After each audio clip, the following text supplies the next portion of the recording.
There is the green belt just across the road. And so this road is the boundary where the city stops and the countryside begins. Michael has been opposing development on this slice of the Oxford Greenbelt since Britain last had a Labour government. After 20 years, he's lost. Planning permission has been granted for 3,000 homes. And this lifetime campaigner fears the new government's plans will make protecting the countryside harder. Within the present mechanism for the greenbelt decision-making, sites as wonderful as this can be released. Already? Already. And so if Labour loosen those rules, what's your fear? The argument would be that the rules certainly don't need loosening. Oxford's green boundary is under pressure because the city's economy is growing, with demand for new homes and existing stock making it one of the most expensive cities in the country. Chris is a YIMBY. He wants more development in his backyard.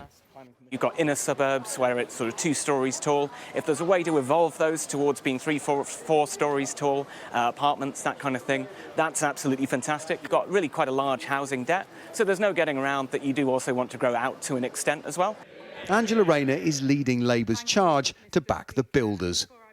This government will build 1.5 million homes that are high quality, well designed and sustainable. We will achieve the biggest boost to affordable housing for a generation, and we will get Britain building to spur the growth that we need. A new national planning policy framework increases house building targets to 370,000 a year with mandatory local targets. There'll be local reviews of Greenbelt, a new category of grey belt, land that's been previously developed, and a golden rule that 50% of homes built on it must be affordable.